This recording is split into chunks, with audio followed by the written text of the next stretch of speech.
최근 넉 달간 부산에서만 여러 건의 청소년 딥페이크 음란물 범죄가 세상에 드러났습니다. 중학생부터 고등학생까지 범행 주체도 피해 규모도 다양했습니다. SNS와 전자기기가 친숙한 10대 사이에서 딥페이크 범죄가 놀이처럼 여겨지고 있다는 분석입니다.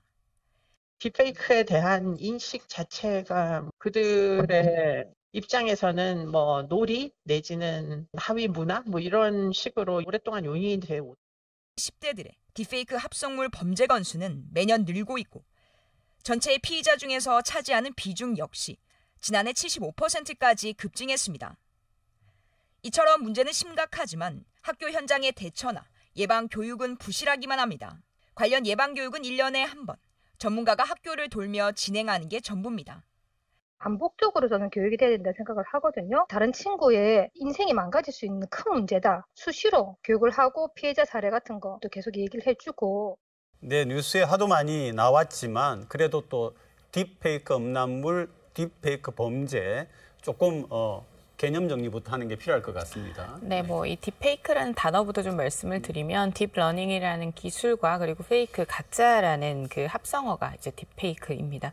특정 인물의 얼굴 등을 이제 인공지능을 좀 활용을 해서 특정 영상에 이제 합성한 것을 이제 딥페이크 영상물이라고 하고요.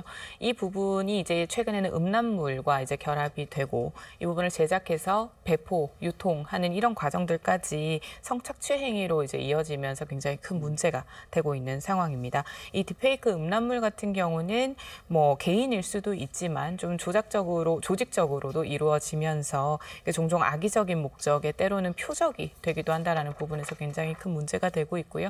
음란물뿐만 아니라 뭐 정치적인 메시지나 허위 뉴스, 허위 정보 이런 부분을 조작을 하는데도 악용이 되고 있어서 이제 굉장히 사회적 문제로 자리 잡고 있는 상황입니다. 이게 우리가 두 가지 측면에 조금 주목을 해야 될 것 같습니다. 첫째는 중고생을 비롯해서 굉장히 어린 친구들이 지금 여기에 개입이 되어 있다라고 하는 문제가 있고요. 또 하나는 누구나 피해자가 될 수 있다라고 하는 이런 측면인데 이 부분 한번 정리부터 해보죠.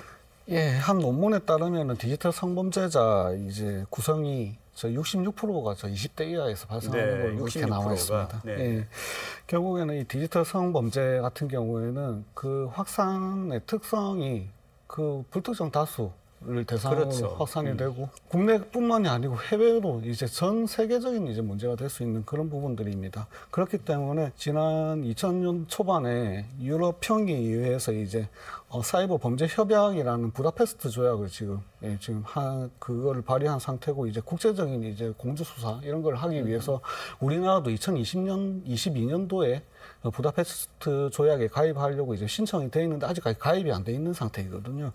결국에서 이런 디지털 범죄에 이제 를 위해서 수사를 하기 위해서는 국제 공조도 필요하고 그리고 이런 부분들 한번 퍼지기 시작하면은 이 게시물을 삭제할 수 있는 권한이 있어야 됩니다. 네. 그 권한 자체도 이제 그 수사기관이나 이런 데 부여를 함으로써 좀 더 이제 제도적인 저희가 보완도 필요하고 그리고 결국에는 이런 디지털 기기나 기술을 이용하는 이제 당사자가 좀 더 윤리의식을 갖고 이용을 할 수 있도록 디지털 리터러시에 대한 교육들 이런 것들이 필요하다고 생각을 합니다.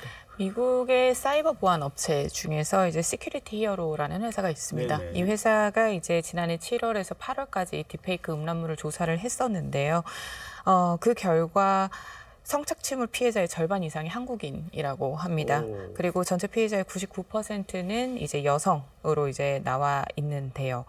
한국이 특히 이렇게 좀 노골적인 부분에 대해서 좀 취약하다라는 점이 좀 나오고 있고 이 보고서의 결과에는 또 한국은 딥페이크 음란물에 가장 취약한 국가다라고도 정해져 있습니다. 어떻게 보면은 이 기술에 대한 적용이나 활용도가 굉장히 높은데 이걸 악용하는 사례가 많고 이 부분에 대한 예방이나 교육 조치가 충분하지 않다라는 지점에 대해서도 반성을 해야 될 지점인데요. 딥페이크 음란물에 등장하는 개인으로만 따져도 53% 이상이 다 한국인이라고 합니다. 이게 방금 말씀 주신 것처럼 국내 자체의 유통뿐만 아니라 전 세계로 유통이 되는 걷잡을 수 없는 상황에 대한 부분의 수사와 이 부분에 대한 예방 절차가 굉장히 중요하다라는 점인데요.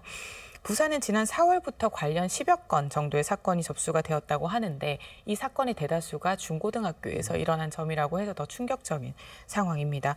그러니까 6년 만에 이 모든 그 디지털 성범죄 센터의 통계를 보더라도 약 11배 정도 넘게끔 급증하고 있는 만큼 이 학생들을 통해서도 굉장히 크게 확대가 되고 있는 범죄인 만큼 처벌 규정과 이 관련된 교육 프로그램이 철저히 필요하다라고 보입니다. 궁금한 부분 중에 하나가 왜 10대가 이 범죄와 깊이 있게 이렇게 확대되게 연루가 되어 있느냐. 호기심이에요? 뭐예요? 호기심이 제일 많은 걸로 네. 그렇게 나타나고 있고요. 우리나라에서 지금 그 정의하고 있는 성범죄 자체의 이제 처벌에 대한 규정에 대해서 이런 성적 착취물에 대해서 시청에 대한 그걸 시청하는 부분들에 대한 그런 처벌에 대해서는 저희가 지금 아직까지는 개인정보 보호라든지 아니면 개인 사생활 때문에 처벌이 이루어지지 않고 있는 그런 상황이거든요.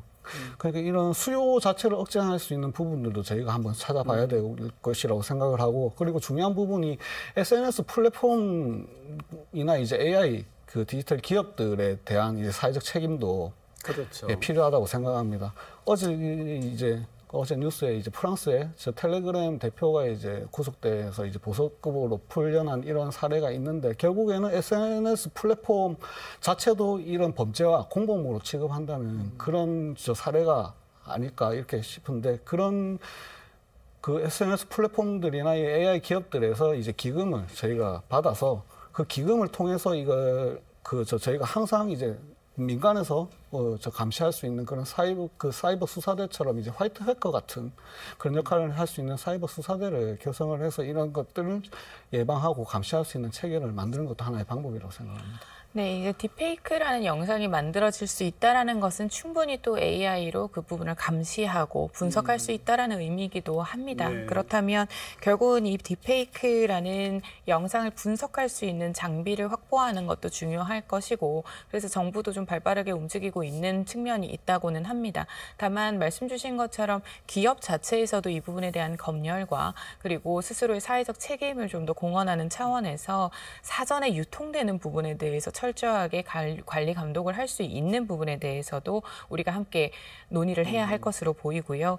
딥페이크 성범죄는 이미 우리 일상에 좀 깊숙이 침투했다라고 볼 수 있습니다. 그러나 이 범죄를 처벌하고 예방하는 부분에서 이 처벌 규정이 현실을 좀 못 따라가고 있는 것이 네. 가장 큰 문제이고, 더더군다나 피해자가 본인의 피해 사실을 인지하지 못할 수 있다는 것이 가장 큰 문제점 중에 한 가지입니다. 그리고 피해자들이 피해를 인식을 해도 실제로 양형 기준에 따라서 크게 실형으로 이어지지 않는 경우가 많았기 때문에 신고 자체에서 소극적이 될 수 있는 경향이 있어서 처벌을 강화하는 부분부터 논의가 좀 시작되어야 된다라고 봅니다. 이게 이제 이렇게 심각해지다 보니까 지금 같은 경우는 대통령도 또 그리고 이제 당정도 나서 가지고 이 문제를 지금 얘기를 하고 있는데, 자, 이런 그 대책 마련에 무슨 진전이 좀 있습니까? 어떻습니까? 지금 국회에 올라와 있는 법들 중에 성착취에 대한 이런 것들 지원을 하고 방지할 수 있는 조례들이 지금 한 10건 정도 지금 올라와 있는 걸로 알고 네. 있거든요. 그중에 최근에 또 이제 딥페이크 방지법 이런 부분들은 이제 성범죄 피해자 지원센터 이런 부분들을 컨트롤할 수 있는 중앙에 이제 지원센터를 설립을 하고 이런 컨텐츠들, 성범죄 컨텐츠들을 삭제할 수 있는 그런 지원책들을 좀 강구하는 이런 것들 노력을 지금 하고 있습니다. 법 정비가 되기 위해서는 인식의 전환부터가 선행되어야 한다라고 보입니다. 앞서 10대 소년들이나 소녀들께 피해자가 될 수도 있고 가해자가 될 수도 있는 이런 환경도 이야기가 나왔는데, 촉법 소년을 악용하는 경우도 있겠으나 실질적으로 본인들이 하는 이 행동이 어디까지 영향을 미칠지에 대한 시선이 짧은 부분들도 분명히 있습니다. 네. 그래서 이런 윤리 교육에 대한 부분도 있어야겠고, 실제로 법을 집행하는 기관에서도 이 부분은 합성, 즉 가짜이기 때문에 실제보다의 피해가 덜할 것이다라는 이런 인식부터가 좀 개선이 될 필요가 있습니다. 합성이라고 하더라도 이 피해 자체를 인정을 하는 분위기가 형성이 되어야 좀 법망의 사각지대들도 좀 통합이 될 수 있을 것으로 보이고 메워질 수 있을 것으로 보입니다. 지금 뭐 정부 각 부처가 나서서 대책을 마련 중인데, 저는 학교의 선생님들 그리고 부모님들도 이 부분에 대해서는 자녀들에게 좀 철저하게 교육을 시켜주는 게 필요하지 않나 이런 생각을 해봅니다. 네, 오늘 두 분 고맙습니다. 네.